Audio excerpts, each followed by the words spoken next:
வணக்கம். நம்பகத்தன்மைனா என்ன?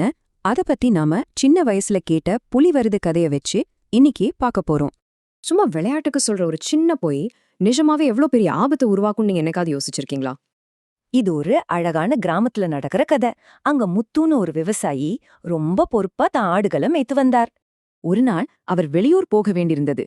அதனால ஆடுகளை பாத்துக்கிற பொறுப்ப தன் விளையாட்டு பையன் ராமு கிட்ட ஒப்படைச்சிட்டு போனார். இந்த ராமுவோட பொறுப்பற்றாதனம் அடுத்த 3 நாட்கள்ல எப்படிப்பட்ட ஒரு பயங்கரமான விளைவை ஏற்படுத்துச்சுன்னு இப்ப பாப்போம். முதல் நாள் ராமு ஆடுகளை கூட்டிக்கிட்டு காட்டுக்கு போனான்.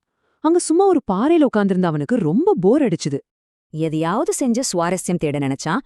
அப்போ தூரத்துல வேலை செஞ்சுகிட்டு இருந்தவங்கள பார்த்து ஒரு தப்பான திட்டம் போட்டான். திடீர்னு காப்பாத்துங்க, புலி வருது புலி வருது அப்படின்னு ரொம்ப சத்தமா கத்த ஆரம்பிச்சான். அந்த பதற வைக்கும் சத்தத்தை கேட்டதும் வயல்ல இருந்தவங்க கைகள்ல கிடைச்ச கட்டைகளை எடுத்துக்கிட்டு அவனை காப்பாற்ற ஓடி வந்தாங்க. மூச்சு வாங்க ஓடி வந்த அந்த மக்கள் பதட்டத்தோட ராமு கிட்ட, தம்பி புலி எங்க அப்படின்னு கேட்டாங்க. ஆனா ராமுவோ எந்த கவலையும் இல்லாம சிரிச்சுக்கிட்டே, புலியாவது உண்ணாவது சும்மா விளையாட்டுக்கு போய் சொன்னேன் அப்படின்னு சொன்னான். இதை கேட்டு கோபமடைந்த மக்கள் அவனை திட்டிட்டு போனாங்க.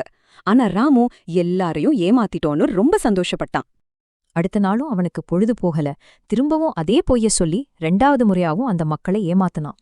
3வது நாள் அவன் பாறையில உட்கார்ந்திருக்கும்போது உண்மையிலேயே ஒரு பயங்கரமான நிஜ புலி அவனை நோக்கி வந்துச்சு.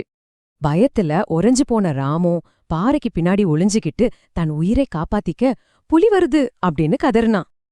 அவனோட அலறல் சத்தம் மக்களுக்கு கேட்டுச்சு. ஆனா இவன் இன்னிக்கும் போய் தான் சொல்றான் அப்படின்னு நினைச்சுக்கிட்டாங்க. ராமு மேல இருந்த நம்பிக்கை போயிருச்சு. அதனால ஒருத்தர் கூட அவனுக்கு உதவி பண்ண வரல. எங்கும் முழு அமைதி.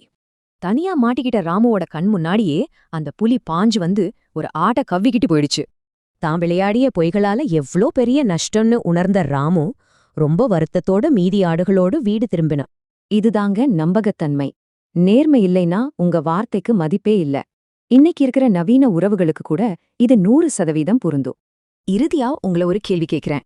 நீங்க உங்க நம்பகத்தன்மைய அழிச்சுக்கிட்டா அப்புறம் நீங்க சொல்ற உண்மைக்கு ஏதாவது அர்த்தம் இருக்குமா?